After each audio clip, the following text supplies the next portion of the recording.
once again, welcome to Times Now Summit. We are meeting after a few months. Thank you. Last time you were with us at India Economic Conclave in Bombay. Last time, Dr. Sawant, we spoke about something that is now becoming the reality. आपकी मेरी बात हुई थी कि गोवा में second airport खुलने वाला है, क्योंकि यहाँ हम टूरिज्म का रेवोल्यूशन और टूरिज्म के गोवा कॉन्टेक्स्ट को इंडिया में रिपीट करने की बात कर रहे हैं. तो कितना इंपॉर्टेंट है सेकेंड एयरपोर्ट जो अब आप इनॉग्रेट करने वाले हैं, और टूरिज्म इंडस्ट्री जो गोवा में है उसका पोटेंशियल किस तरह से आप देखते हैं? 16% की जो आपकी जीडीपी है तकरीबन is already contributed bye tourism, both international and domestic. कितना आपको लगता है आप उसे बढ़ा सकते हैं? मोपा इंटरनेशनल एयरपोर्ट अभी दिसंबर महीने में tentatively on the 11th of December honourable prime minister Narendra Modi ji के हस्ते खुलने वाला है. इससे पहले Goa is dependent only on the Dabolim airport which is an actually navy airport, और टूरिज्म स्टेट होने के वास्ते एक्चुअली बहुत ऑब्स्ट्रक्शंस हमें वहां से रहती थी. अभी new international airport and again it is an cargo carrying international airport which not only for the Goa but also for the neighbouring state Karnataka, Maharashtra, इनके लिए भी कार्गो कैरिंग के लिए it will help. Dabolim airport पे ढेर सारी डिफिकल्टीज हमें रहती थी. Flying timing, flying zones which is restricted between morning 8 बजे से लेके 2:30 बजे तक, यानी पब्लिक अपने प्राइवेट फ्लाइट्स वहाँ से फ्लाई नहीं कर सकते थे, वहाँ पे लैंड नहीं कर सकते थे. Even though there is no parking space in the Dabolim airport, so there is so many restrictions the Dabolim airport.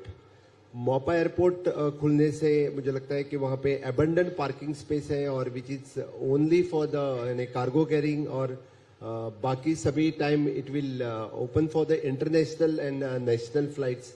So which capacity of the 4.5 million in initial stage पे, तो definitely it will boost the tourism in the state, और which is approximately tourism जैसे आपने कहा कि almost the 16% of the GDP which caters, or the 40% of the jobs which is also from the tourism industry in a state.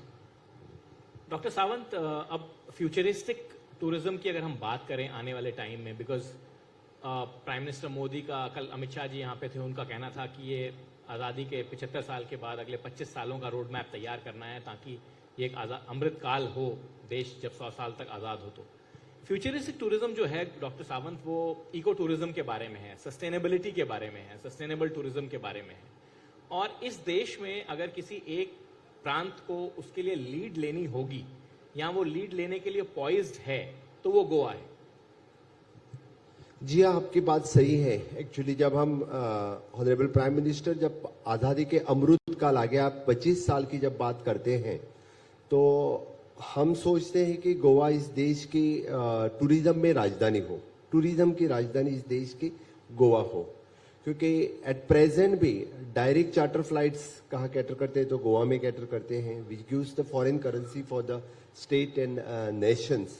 और इसीलिए and with the help of the government of India हमने जो infrastructure create करना था वो infrastructure create कर सके.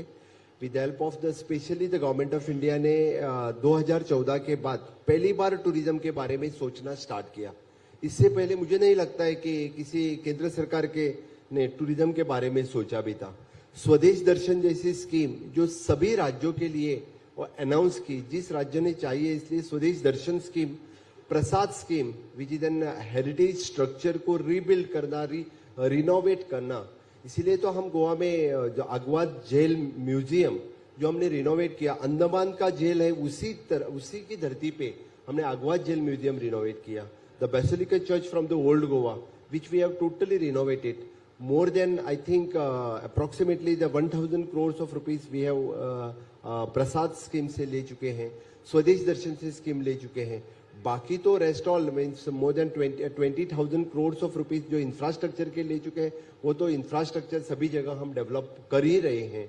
इससे जो हम बोलते हैं कि डबल इंजन के सरकार ने हमें इंफ्रास्ट्रक्चर डेवलपमेंट करने के लिए जो सी शोर पे हो, रोड इंफ्रास्ट्रक्चर हो, और बाकी इवन दो इन पोर्ट्स इंफ्रास्ट्रक्चर हो, द फ्लोटिंग जेटी, कभी सोचा भी नहीं था इस तरह के फ्लोटिंग जेटीज.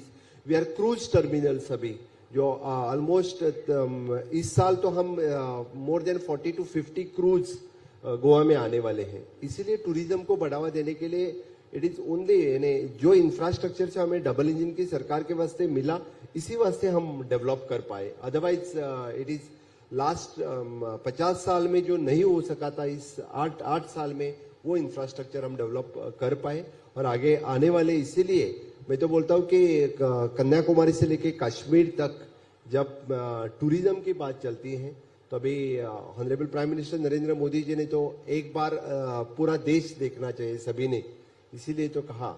और सभी प्रदेश के लिए with the help of government of India they can develop their infrastructure in tourism way and मुझे लग रहा है।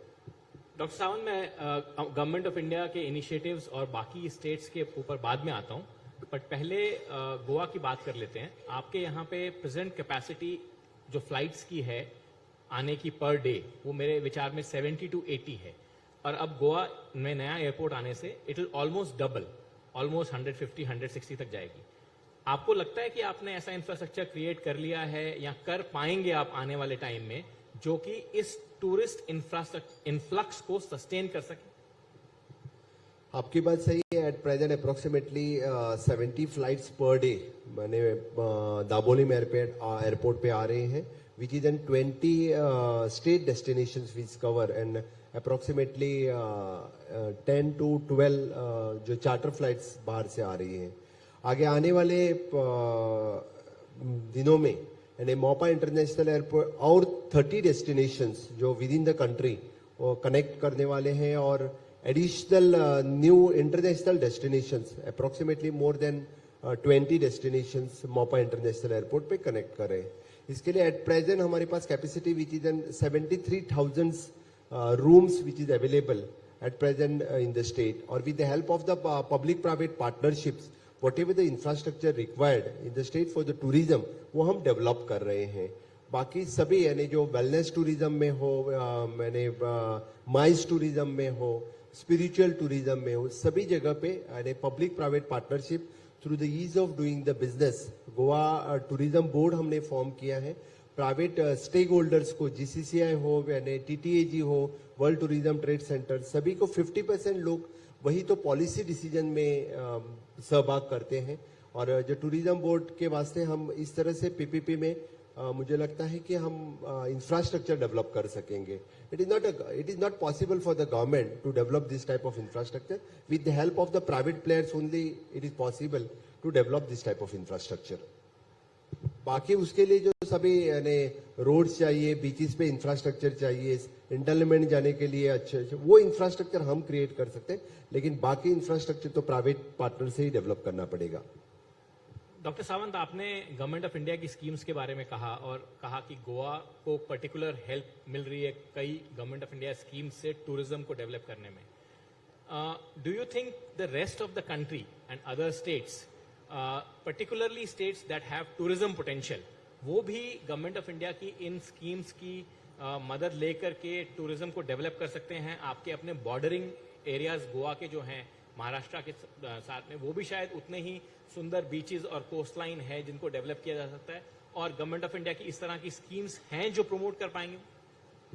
गवर्नमेंट ऑफ इंडिया की जो स्वदेश दर्शन स्कीम है that is open for all the states, they can develop their infrastructure. मुझे लगता है कौन सी भी स्टेट जो ये स्कीम लेके खुद का इंफ्रास्ट्रक्चर डेवलप कर सकते हैं।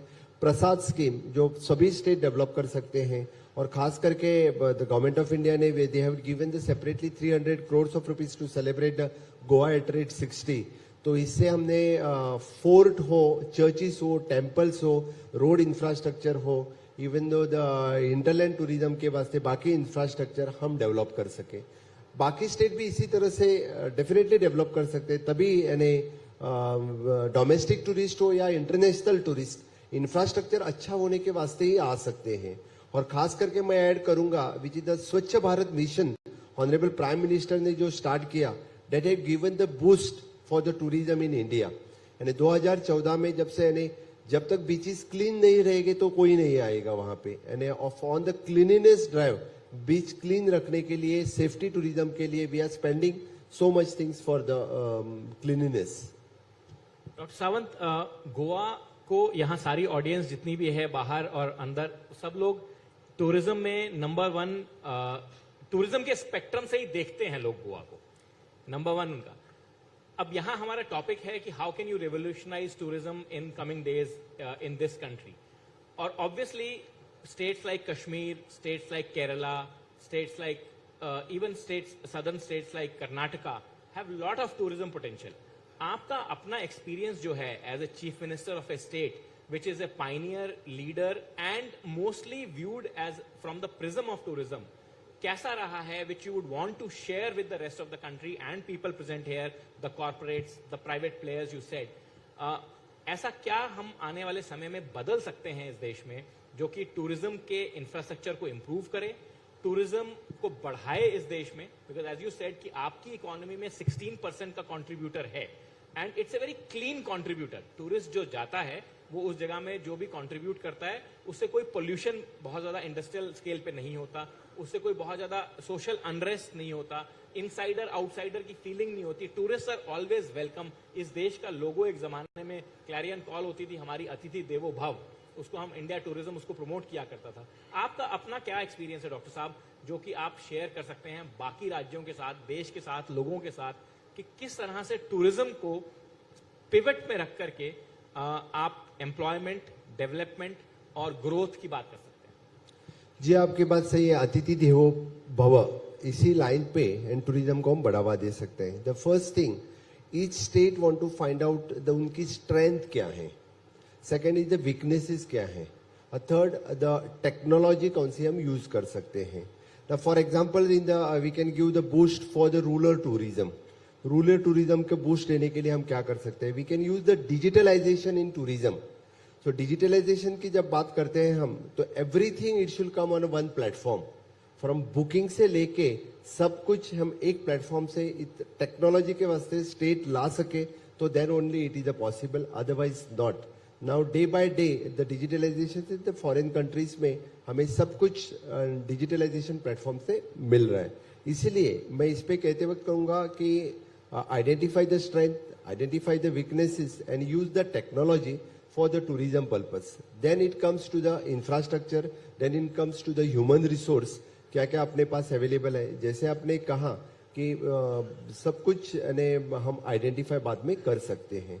इसलिए स्ट्रेंथ की देखते हैं तो रूरल टूरिज्म में हम agriculture tourism, eco tourism, wellness tourism, spiritual tourism, इसको सब मार्क करके हम we can promote it. The marketing in honourable prime minister जो वोकल फॉर लोकल की जो बात कही थी, it is again the same thing. हमारे जो गांव विलेजेस में क्या है उसको प्रमोट करने के लिए हमने टूरिज्म को बढ़ावा देना पड़ेगा। डेट इज वीकनेसेस कौन से हैं, उस वीकनेसेस के ऊपर हमें ओवरकम करना पड़ेगा, then only it is possible.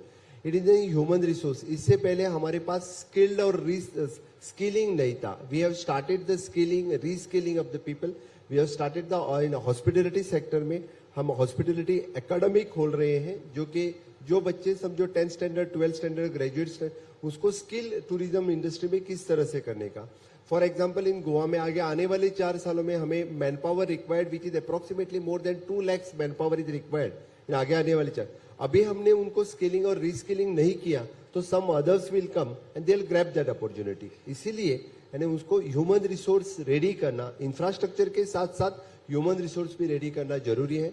वही हम कर रहे हैं। वही मुझे लगता है कि स्ट्रेंथ, वीकनेसेस और ह्यूमन रिसोर्स के ऊपर ज्यादा भर दिया तो डेफिनेटली यानी इंडिया के हर एक स्टेट यानी टूरिज्म को बढ़ावा दे सकते हैं। जैसे कि अभी इससे पहले जम्मू एंड कश्मीर में टूरिज्म के वास्ते कोई नहीं। Now people should feel the safety, इसी के वास्ते तो अभी जम्मू कश्मीर में यानी लोग जाने लगे। इससे पहले जम्मू कश्मीर में कोई नहीं जाता था।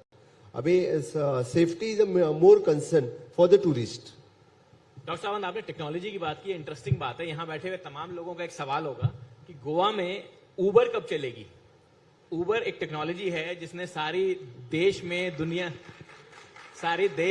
दुनिया में हम लोग जाते हैं अमेरिका, आप भी जाते होंगे, तमाम लोग जाते हैं, हम लोग जाते हैं इंग्लैंड, हम वहां पे उतरते ही सबसे पहले उबर ऐप को ऑपरेशनल करते हैं।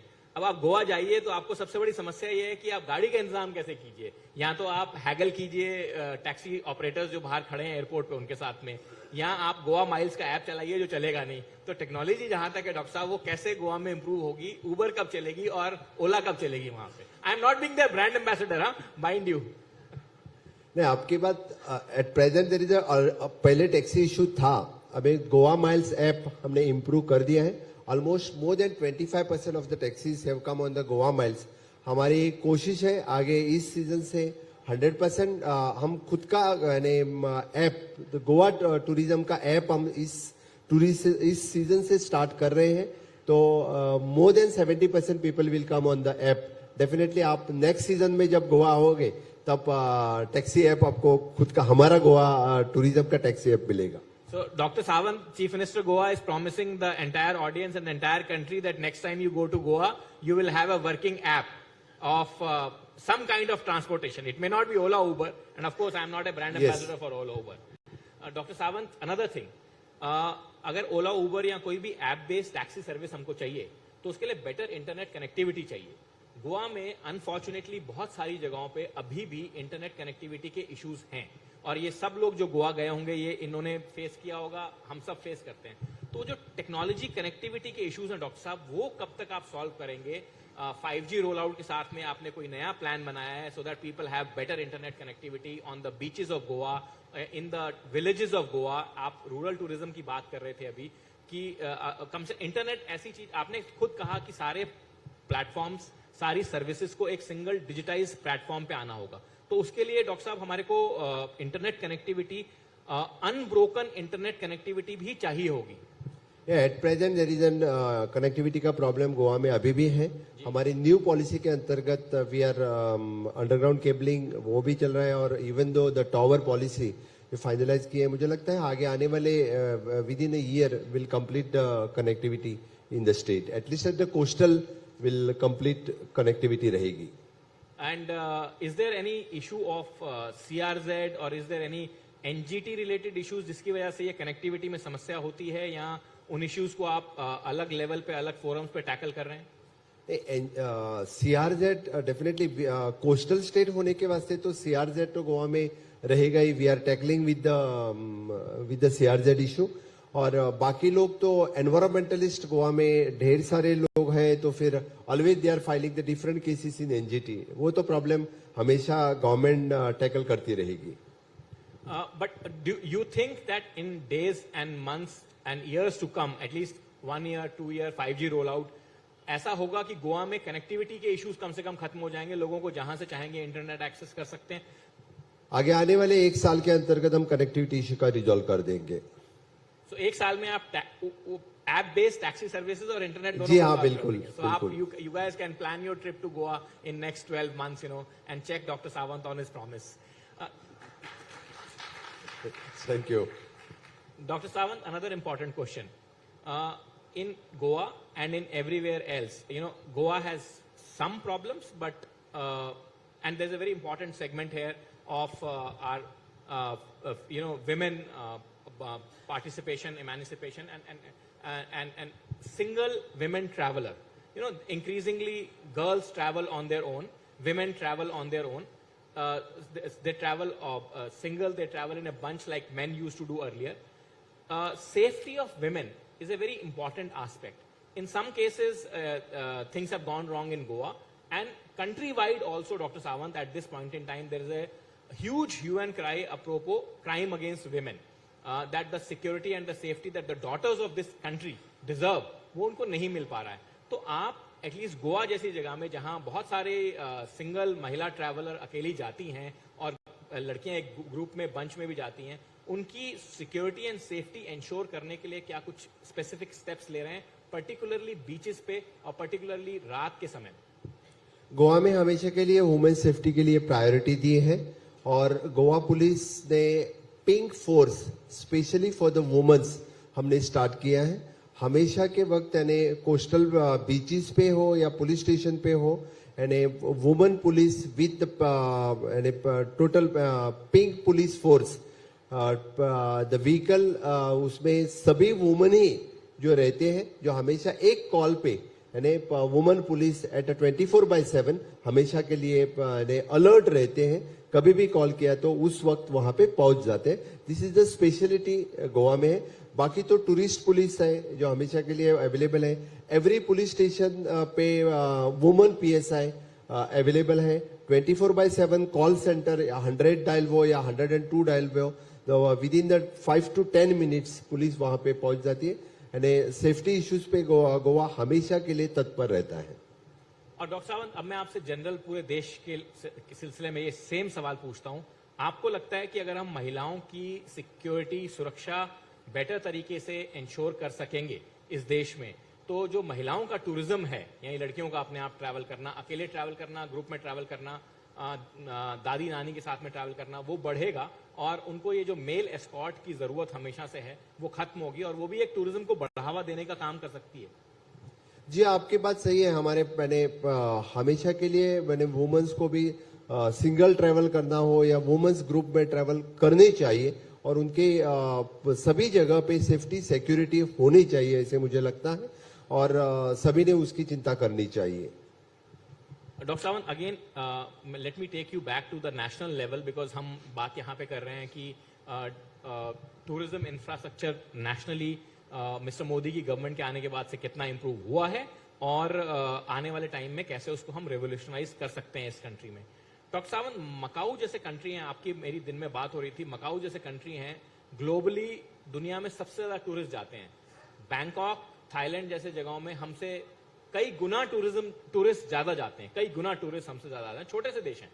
आपको क्या लगता है कि इतना बड़ा देश होने के बावजूद, तमाम तरह के ज्योग्राफिकल फीचर्स होने के बावजूद, pristine beaches, desert, mountains, hinterland plains, सब कुछ होने के बावजूद, where are we lacking in our tourism approach to tourism कि हमारे देश में उतने टूरिस्ट नहीं आ रहे? लास्ट 60 साल में हमने कभी टूरिज्म इंडस्ट्री के ऊपर फोकस ही नहीं किया है। इसलिए जैसे आपने कहा कि पूरे हमारे हिंदुस्तान में डेजर्ट है, सीशोर है, हिमालयन है, इंटरलैंड है, सब कुछ है। यहाँ पे क्या नहीं है आप बताओ मुझे? सब कुछ है। ये होते हुए भी हमारा देश टूरिज्म में बहुत ही पीछे था। अभी रिसेंटली जो सर्वे आया 2017 का, उसमें हम 12 नंबर पे आके रुके हैं।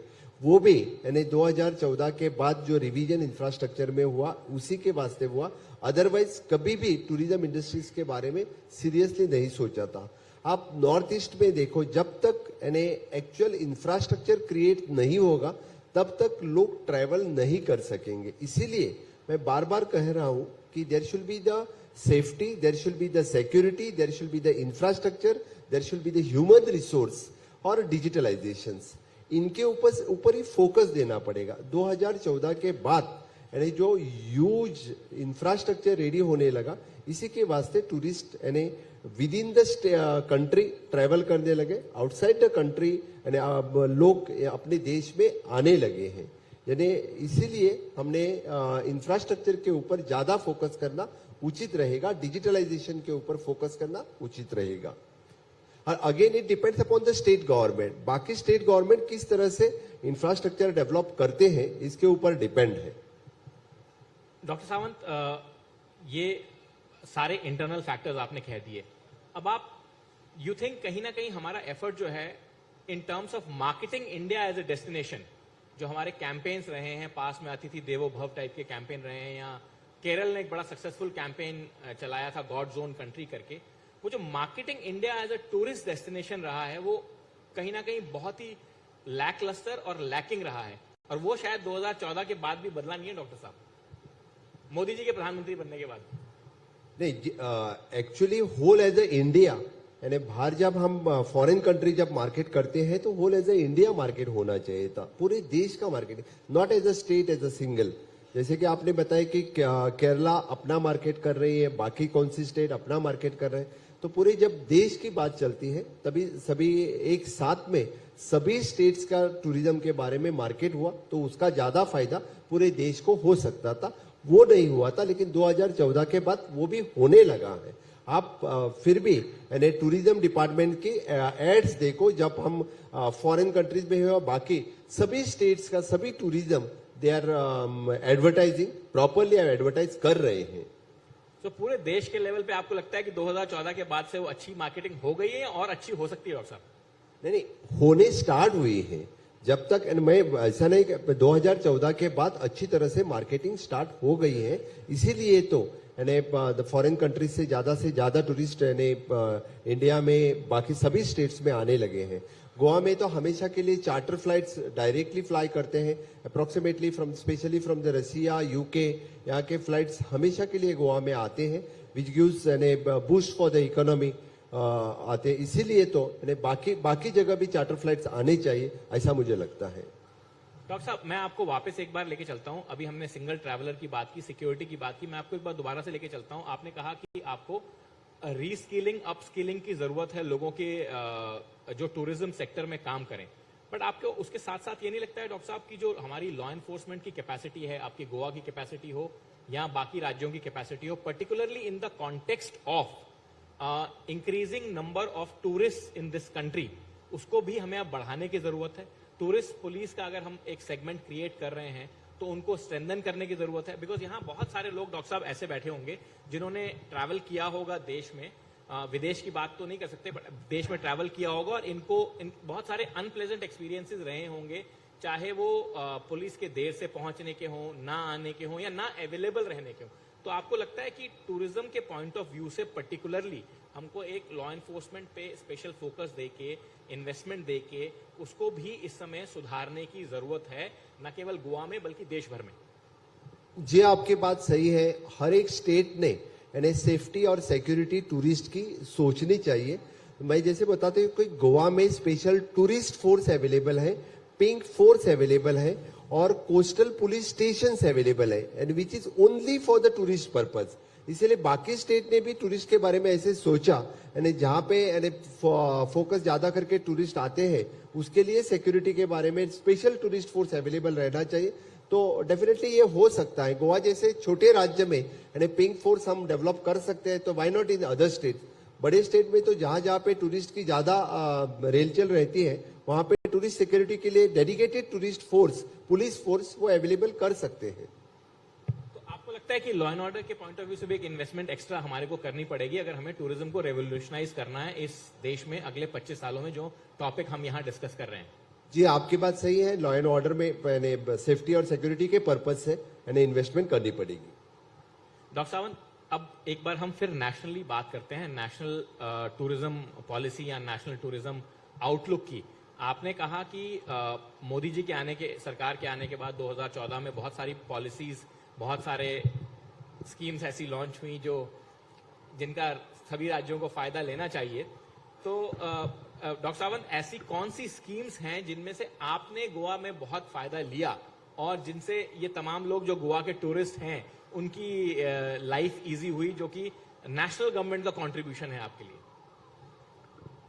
डायरेक्ट और इनडायरेक्ट दोनों तरफ से हम बोल सकते हैं कि डायरेक्ट जो इंफ्रास्ट्रक्चर डेवलपमेंट के लिए गवर्नमेंट ऑफ इंडिया की जो हमें फंडिंग्स मिली, उससे इंफ्रास्ट्रक्चर हम क्रिएट कर सके। फॉर एग्जाम्पल, अभी आप Mopa international airport, with the help of government of India only we have created the international airport. Of course, now the second Zuari bridge, third Mandovi bridge आपने देखा है। मांडवी पे 2 ब्रिज होते हुए भी तीसरा मांडवी ब्रिज हमने बना दिया। सेकंड जुआरी ब्रिज अभी हम बना रहे हैं, और रिवॉल्विंग टावर जो हम जुआरी पे बनाने वाले हैं, it is one of kind, मुझे लगता है state of the art infrastructure जो हम आगे बनाने वाले हैं। इसी तरह से with the help of government of India ये इंफ्रास्ट्रक्चर हम बना सके। अदरवाइज अगेन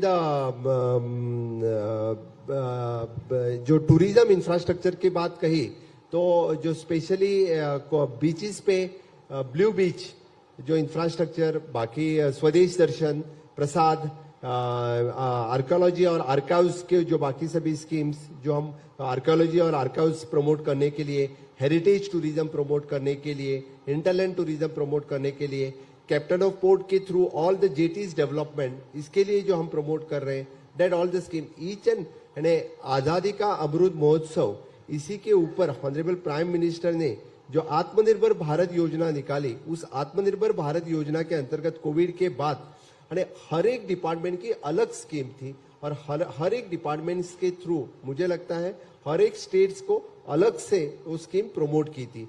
जिस स्टेट ने वो स्कीम ले चुके इसके लिए उसका फायदा मिला। अगेन फॉर एग्जाम्पल मैं बात कहूं तो गोवा जैसे स्टेट के लिए blue economy which is benefited more यानी फिशिंग इंडस्ट्री गोवा में है, which is again related to the जितने ज्यादा टूरिस्ट आएंगे तो ज्यादा फिश प्रोडक्शन हमें लगेगा, तो ब्लू इकोनॉमी की बात चली। It is the same way.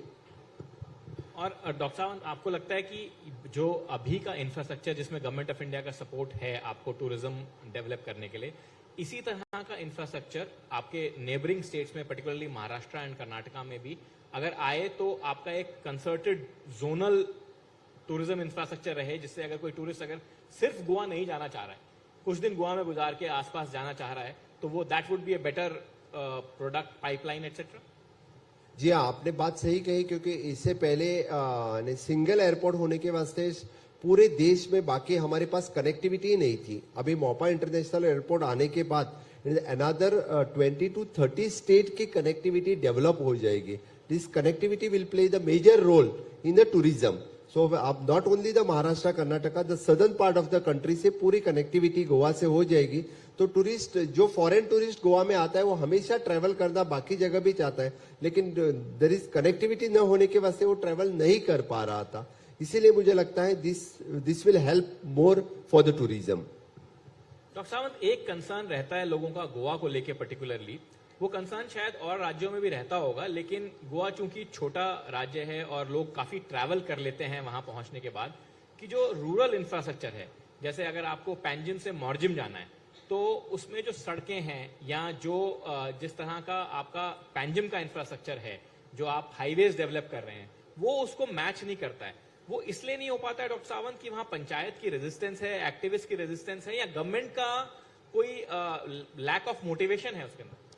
नहीं, Goa is only the 3,702 square kilometres. Area is also the concern, इसलिए वहां पे दोनों चीज है, यानी एक्टिविस्ट भी है, बाकी एरिया कंसर्न होने के वास्ते भी है। Now we are trying to start with the water taxi for the to develop with, हम सोच रहे हैं कि सभी जगह पे यानी एयरपोर्ट्स, आप दाबोली में एयरपोर्ट पे उतरे तो वाटर टैक्सी हम स्टार्ट करने की सोच रहे हैं। इन फ्यूचर आगे आने वाले के 1 साल में आपको गोवा में ज्यादा करके वाटर टैक्सी भी मिलेगी, so you can travel through the water taxi. There's a third promise Dr. Sawant is making after the app-based taxi, digitization and water taxi services that you can have very shortly in Goa. Dr. Sawant, let me come back. Activists की जो बात कर रहे हैं वो बड़ी interesting बात है। अब वो 2014 में मोदी जी की सरकार के आने के बाद तो एक बात है, पर अब आपके भी 3 साल हो गए हैं doctor Sawant as chief minister. This is your second term. Now you have a whooping mandate, I mean even bigger than what you actually won. Now in this situation, I'm quite sure that you have become quite an expert, Dr. Sawant, in handling all kind of activists and all kind of activism in Goa. तो अब आप ये बहाना नहीं ले सकते हैं doctor Sawant की इस गोवा प्रदेश के विकास को रोकने के लिए कुछ ऐसी शक्तियां हैं जो काम नहीं होने दे रही। ये बहाना अब आप नहीं ले पाएंगे डॉक्टर सावंत, समय अब आपके पीछे है। हमने बहाना कभी लिया नहीं है गोवा के विकास में, और हमेशा के लिए मैं काम करता आया हूं, और with the help of government of India आज तक मैं इतना जरूर बता सकता हूं कि गोवा इज सेलिब्रेटिंग 60 ईयर्स। हम 60 साल हमारे मना रहे हैं, क्योंकि 14 साल हम लेट लिबरेशन हमें मिला था, आपको भी पता है 1961 वी आर लिबरेटेड। उसके बाद में भी comparison with the smaller state Goa की जो विकास हुआ है बहुत अच्छा विकास हुआ है, लेकिन लास्ट 10 साल में जो 50 साल में न हो सका था उतना अच्छा विकास हम 2012 से लेके 2022 तक हम कर पाए, चाहे वो इंफ्रास्ट्रक्चर डेवलपमेंट में हो, चाहे वो ह्यूमन डेवलपमेंट में हो। खास करके ऑनरेबल प्राइम मिनिस्टर का जो विजन, आत्मनिर्भर भारत जो उनका विजन था, वो विजन हमने स्वयंपूर्ण Goa means the self reliant Goa में कन्वर्ट कर पाए। उसकी कॉग्निजेंस गवर्नमेंट ऑफ इंडिया ने खुद ऑनरेबल प्राइम मिनिस्टर ने ली, और विच स्वयंपूर्ण गोवा के प्रोग्राम के अंतर्गत हम हर विलेज तक पहुंचे हैं, which is self reliant agriculture, horticulture, fishculture, dairy और including the skill development. The Swayampurna Goa 2.0 जो मिशन हमने स्टार्ट किया, इसमें हमने इस बार ज्यादा करके यानी फोकस किया है which is N skill employment पे, स्किल डेवलपमेंट पे। जो स्किल मैन पावर जो गोवा में चाहिए वो वहां के वहां तैयार हो, इसीलिए हम काम कर रहे हैं, उसी के ऊपर हमारा फोकस रहेगा। डॉक्टर सावंत, एक नेचुरल सा चैलेंज रहता है हमेशा जब भी टूरिज्म बढ़ता है किसी में। आपने खुद ही कहा कि बहुत छोटा सा प्रदेश है, 3702 स्क्वायर किलोमीटर का, आबादी भी बहुत लिमिटेड है। ओरिजिनली 15 लाख की शायद आबादी होती थी, अब बढ़ गई होगी शायद कुछ। एक नेचुरल कंसर्न रहता है कि बहुत सारे टूरिस्ट अगर कहीं जाएंगे, गोवा इस देश की और इंटरनेशनली भी एक नंबर 1 टूरिस्ट डेस्टिनेशन में आती है, बहुत सारे टूरिस्ट कहीं जाएंगे तो एक लोकल्स वर्सेस आउटसाइडर्स का कॉन्फ्लिक्ट और एक इकोसिस्टम जो है, जो इकोलॉजी है एक्चुअली, उसके खराब होने का रिस्क, वो दोनों ही बड़े बनते हैं। और अभी वहां गोवा में मैं देख रहा हूं कि एक रेजिस्टेंस से आ रही है कि पर्टिकुलरली आपके पॉलिटिकल ओपोनेंट्स का ये कहना होता है कि कोशिश ये है डॉक्टर सावंत की सरकार की, बीजेपी की सरकार की, कि किसी तरह का गोवा के विलेजेस में घुसा जाए, गोवा के विलेजेस की जो प्रिस्टीननेस है उसको खत्म किया जाए, वहां पे एंट्री की जाए। तो how will you put a safeguard against that doctor Sawant, because वो बहुत इंपॉर्टेंट होगा पर्टिकुलरली आपकी लोकल पॉपुलेशन के पॉइंट ऑफ व्यू से। सस्टेनेबल टूरिज्म की हम बात कर रहे हैं, जैसे कि आपने कहा कि लोकल वर्सेस आउटसाइडर्स, ये टूरिज्म के वास्ते कभी नहीं होता है। अतिथि देवो भव, इसी लाइन पे सभी टूरिज्म इंडस्ट्री का लोगों का हमेशा के लिए अभी विलेजेस में भी स्वागत करने लगे हैं और हमेशा के लिए इससे आगे भी इंटरलैंड टूरिज्म को बढ़ावा देने के लिए हमेशा के लिए अभी होम स्टे जो कंसेप्ट अभी गोवा में स्टार्ट किया है, गोवा के रिमोट विलेजेस में भी अभी जैसे सांगे कैपे जैसे विलेजेस में जहां स्ट्रॉबेरी तैयार होने लगे, वहां पे home stay concept, bed and breakfast concept पे होम स्टे कंसेप्ट स्टार्ट किया है। मुझे लगता है कि इससे ज्यादा बढ़ावा और टूरिज्म को देंगे, यानी 15 लाख पॉपुलेशन में भी we are catering the more and more tourism और द क्वालिटी टूरिस्ट हम सोच रहे हैं कि गोवा में आने की बात हम कर रहे हैं। तो आपको लगता नहीं है कि उससे कोई गोवा की जो फ्रेजाइल इकोलॉजी है, या लोगों का कहना है कि वेस्टर्न घाट्स का इकोसिस्टम बहुत फ्रेजाइल है, उसको कोई खतरा, या आपको लगता नहीं है कि उससे कोई चैलेंजेस आपके सामने आएंगे जिनको आपको पर्टिकुलरली आने वाले टाइम में डील करना पड़ेगा एज ए गवर्नमेंट? वो तो वेस्टर्न घाट्स और इसके लिए तो हम हमेशा के लिए डील तो कर ही रहे हैं, लेकिन डेफिनेटली जब टूरिज्म इकोनॉमी की बात रही तो हम सस्टेन करके ही हमें आगे जाना पड़ेगा। इससे आगे यानी अब तक सिर्फ ओनली द सी शोर पे टूरिज्म लाइंस रहते थे, now the people are going towards the hinterland, तो फिर वहां पे भी टूरिज्म इंफ्रास्ट्रक्चर डेवलप करना ये हमारे लिए उचित रहेगा, क्योंकि टू सस्टेन करने के लिए that much infrastructure we need to create. Doctor Sawant, आपके बड़े इंफ्रास्ट्रक्चर प्रोजेक्ट्स जो हैं, अब ये मुझे नहीं पता कि पूरे देश का ये हाल है, लेकिन आपके गोवा के जो बड़े इंफ्रास्ट्रक्चर प्रोजेक्ट्स हैं वो हमेशा कंट्रोवर्सी में फंस जाते हैं। वो आपका एक रेल लाइन बन रही थी, उसको लेके बहुत विवाद हुआ कि साहब ये तो माइनिंग एक्सप्लॉयटेशन कोल को लेकर के है, और इलेक्ट्रिसिटी को लेकर के जब इलेक्ट्रिसिटी का पावर ग्रिड को एक्सपैंड करने की बात हुई, उसको लेके भी काफी कंट्रोवर्सी हुई कि साहब इसके लिए बहुत सारे पेड़ काट दिए जाएंगे। तो ऐसे चैलेंजेस में जो इंफ्रास्ट्रक्चर बड़े प्रोजेक्ट्स हैं उनको इंट्रोड्यूस करने में गोवा जैसे स्टेट में, डू यू थिंक कि आप you can find your way taking people along, या ये चैलेंजेस रहेंगे और उसके साथ ही काम करना पड़ेगा?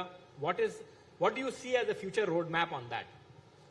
आपने जो कहा कि बड़े इंफ्रास्ट्रक्चर प्रोजेक्ट, ये आपकी बात सही है कि हमेशा के लिए गोवा में एनवायरनमेंट के वास्ते कंसर्न रहते हैं, लोग भी कंसर्न रहते हैं, environmentalist also always going in the supreme court, NGT में गवर्नमेंट के खिलाफ केसेस फाइल करते रहते हैं। आपकी बात सही है।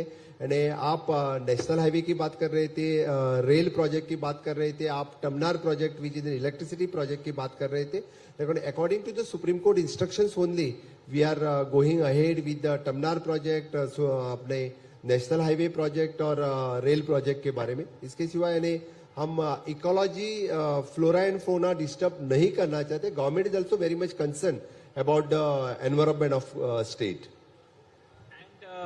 Do you think, Dr. Sawant, is there any truth in the allegation that is leveled against your government कि आप गोवा के जो गांव हैं उनमें पुश करना चाहते हैं कमर्शियल एक्टिविटीज को, और इसीलिए पंचायतों से रेजिस्टेंस आती है और इसलिए आप उसको वो पॉलिटिकल एक मूवमेंट बन जाता है जिसको आप एक्टिविस्ट की बात कर रहे हैं? जी नहीं, हम किसी पुश नहीं करना चाहते हैं, लेकिन अभी गोवा नॉट ओनली आपने भी देखा होगा, क्योंकि पूरे कोस्टल बेल्ट में सभी विलेज पंचायत एरिया तो हैं जहाँ पे हमारे कोस्टल बीचेस हैं, सीनिक बीचेस हैं, which is N again the panchayat areas है, वहाँ पे अभी 5 स्टार होटल्स इंफ्रास्ट्रक्चर डेवलप करने लगा. There is a clashes between the people, environmentalist and infrastructure grade होने, तो वहाँ केसेस बाकी सब कुछ फाइल करने रहते हैं. लेकिन गवर्नमेंट इज इंटेंशन इतने टूरिस्ट हमें हैंडल करना है, तो that type of infrastructure is required in the state. Can you explain to this to गोवंस?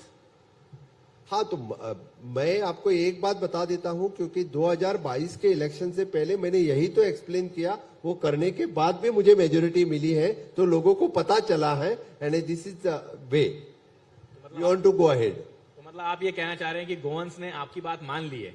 जी हाँ, बिल्कुल. नहीं तो नहीं मानते तो 2022 में मैं रिपीट नहीं होता था. और अब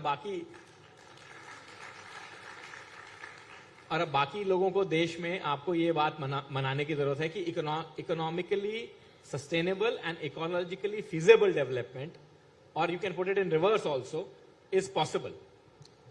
जी हाँ, मैं एक बात कहूंगा कि economically sustainable okay and ecologically हमने डेवलपमेंट करनी चाहिए. हाँ जी हाँ, थोड़ी बहुत तो एनवायरमेंटल डैमेज तो होती है, मैं ना नहीं कहूंगा, लेकिन हमें डेवलपमेंट करनी चाहिए. तो इस तरह से आगे जाना जरूरी है. Otherwise it is not possible for the any state, for the any government to do the development. इसीलिए लोगों ने भी सोचना चाहिए, हमें डेवलपमेंट चाहिए तो थोड़ा बहुत कष्ट सहन करना पड़ेगा. थोड़ा बहुत कष्ट वो सहन करने के लिए तैयार है डॉक्टर साहब. वो बड़ा कष्ट होता है तो फिर प्रॉब्लम बनती है. बट मैं आपको let me come back to a more. कुछ लोगों को तो कुछ प्रोजेक्ट के लिए विरोधी करना रहता है. मैं बता देता हूं कि मांडवी का 3rd ब्रिज आपने देखा, उस मांडवी के 3rd ब्रिज के लिए भी लोग कोर्ट में गए थे. मोपा इंटरनेशनल एयरपोर्ट बन रहा है, उसके लिए भी लोग कोर्ट में गए थे. इसके लिए तो हम मोपा इंटरनेशनल एयरपोर्ट के लिए तो हमारी 2 साल वेस्ट हो गई. 2 साल पहले मोपा इंटरनेशनल एयरपोर्ट बनता था, मांडवी ब्रिज तो 1 साल पहले बन चुका होता. दैट इज अ डिले होने के कारण इतना सारा फाइनेंशियल लॉस स्टेट को हुआ, और इतने सारे प्रोजेक्ट बहुत जल्दी हो सकता था.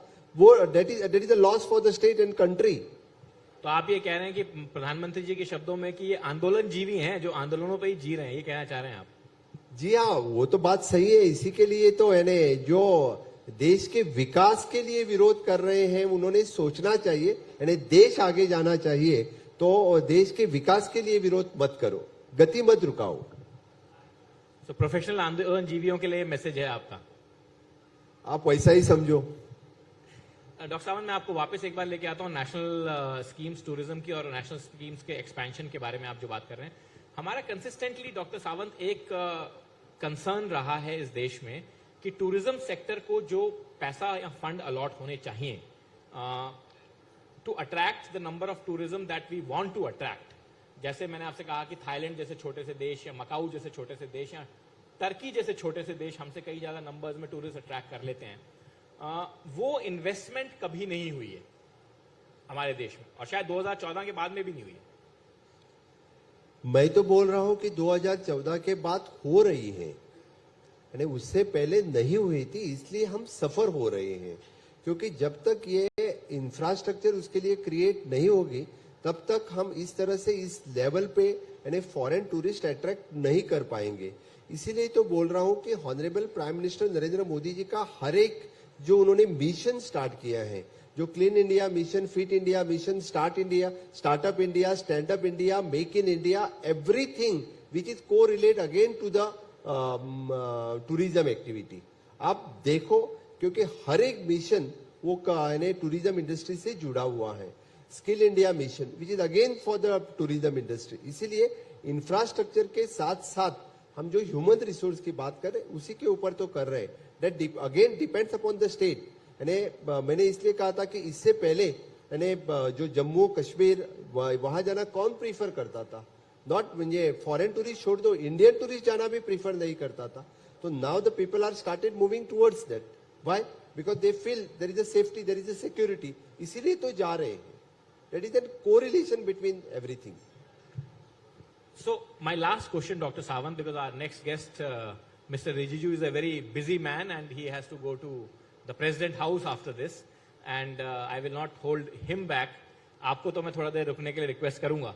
डॉक्टर सावंत, मैं आपसे एक सवाल ये फाइनली ये पूछना चाहता हूं कि आपका जो इंफ्रास्ट्रक्चरली इन्वेस्टमेंट रिक्वायर्ड, जैसा कि चाहे वो टेक्नोलॉजी के पॉइंट ऑफ व्यू से इंटरनेट में इन्वेस्टमेंट या बाकी सारे इन्वेस्टमेंट्स जो रिक्वायर्ड हैं आपके, एटलीस्ट गोवा को टेक्नोलॉजिकली साउंड करने के लिए, are you on road to do that in coming years, in a few years time, that you will be able to say कि हमने टेक्नोलॉजिकली साउंड अब गोवा को ऐसा कर दिया है कि कोई अगर वर्क फ्रॉम गोवा करना चाहता है, जैसा कि एक मूवमेंट है पूरा का पूरा वर्क फ्रॉम गोवा पैंडेमिक के जमाने में, या इंटरनेट से कनेक्टेड रहना चाहता है गोवा में, तो किसी भी हिस्से में उसको प्रॉब्लम नहीं होगी?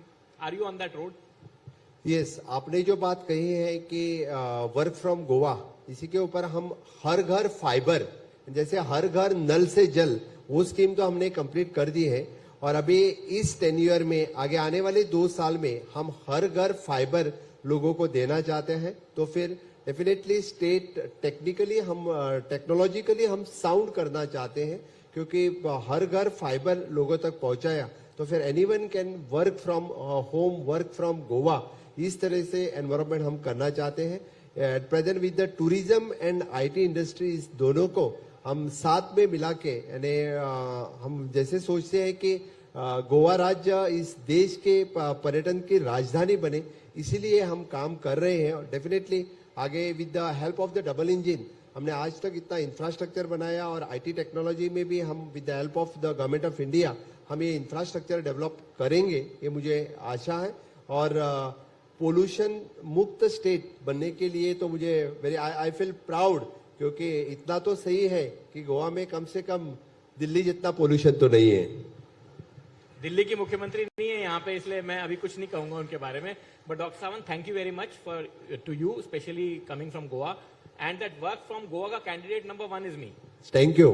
तो फिर मैं आप सभी लोगों को, यानी जी हाँ, बिल्कुल, कम से कम जैसे ऑनरेबल प्राइम मिनिस्टर ने कहा है कि कम से कम हमने इस आजादी के 75 साल में देश में 15 टूरिस्ट डेस्टिनेशन तो देखना चाहिए, उसमें से एक आपका गोवा जरूर हो, इतना जरूर बता दूंगा। और जय हिंद, जय भारत।